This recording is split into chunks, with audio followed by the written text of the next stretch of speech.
દેશના વિવિધ મહાનગરોમાં H1N1 ઇન્ફ્લુએન્ઝા એટલે કે સ્વાઇન ફ્લૂના કેસોમાં નોંધપાત્ર વધારો થતો જોવા મળી રહ્યો છે.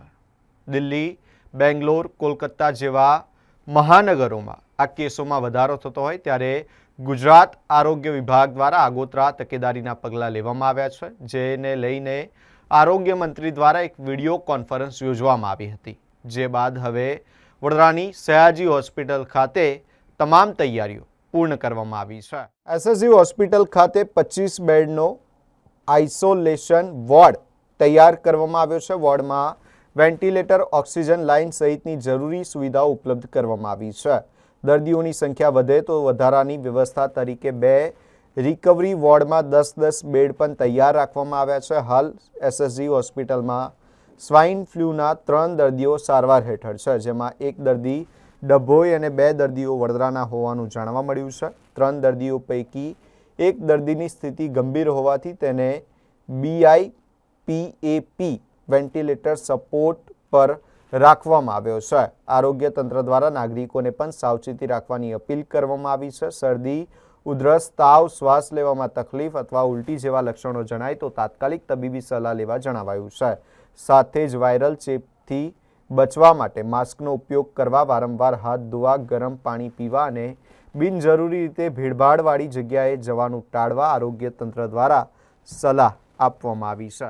એકચ્યુઅલી નોર્થ ઇન્ડિયાના કહી શકાય દિલ્હી, બેંગ્લોર અને કલકત્તામાં ખૂબ જ વધારે પ્રમાણમાં H1 ઇન્ફ્લુએન્ઝાના કેસ વધી રહ્યા છે. એના ભાગરૂપે આપણા હેલ્થ મિનિસ્ટર દ્વારા 24 તારીખે સડન જ વિડીયો કોન્ફરન્સ રાખવામાં આવી હતી કે આપણા ગુજરાતમાં વધારે કેસો ના વધે, એટલે એમણે જે આગોતરા પ્રિકોશન માટેની સૂચના આપવામાં આવી હતી એ પ્રમાણે આપણે પણ અહીંયા તૈયારી કરી દેવામાં આવી છે.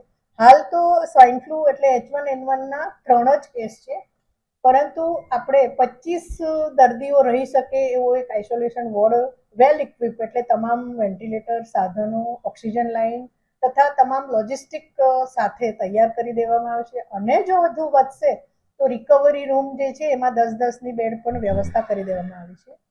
સ્વાઇન ફ્લૂ એક નોર્મલ ફ્લૂ છે, જે વાયરલ ઇન્ફેક્શન કોમન થાય છે એવો જ એક રોગ છે, પરંતુ બધાને ખબર જ છે કે વાયરલ ઇન્ફેક્શન એકબીજાને ચેપ લગાડી છે. એટલે કોઈને પણ ધારો કે શરદી, ખાંસી, તાવ, માથું દુખવું, વધારે પડતો તાવ આવવો, ઉલટી થવી, ખાવામાં તકલીફ પડવી કે બ્રેથલેસનેસ એટલે શ્વાસ ચડવો, એવી કોઈ બીમારી, એવી કોઈ સિમ્પટમ જણાય તો તાત્કાલિક ડૉક્ટર પાસે જવું જોઈએ, ટ્રીટમેન્ટ કરવી જોઈએ. સરકારના એના પ્રમાણે 3 કેટેગરી કરવામાં આવી છે, A, B અને C. એમાં તો નોર્મલ સિમ્પટમ હોય, ધારો કે શરદી, ખાંસી, નોર્મલ તાવ, તો એના માટે એને એડમિશન, B માં એડમિશનની જરૂર નથી હોતી, પરંતુ એ જે પેશન્ટ છે એ બીજા પેશન્ટને ઇન્ફેક્ટ કરી શકે છે. એટલે એને ખાસ કાળજી રાખવાની છે, માસ્ક પહેરવાના છે, વારંવાર હાથ ધોવાના છે, ગરમ પાણી પીવાનું છે, અને બને ત્યાં સુધી એટલે કે કામ ના હોય તો ઘરની બહાર નીકળવું ના જોઈએ, જેથી કરીને બીજાને ચેપ લાગતો મટે, પરંતુ ડૉક્ટરની સલાહ વગર બીજું કશું કરવું ના જોઈએ. એસએસજીમાં 3 દર્દી છે, એક ડભોઈનો છે અને બીજા એક તો બરોડાના જ છે. એમાં એકની સિચ્યુએશન થોડી ક્રિટિકલ છે, જેને બાયપેપ વેન્ટિલેટર પર રાખવામાં આવે છે.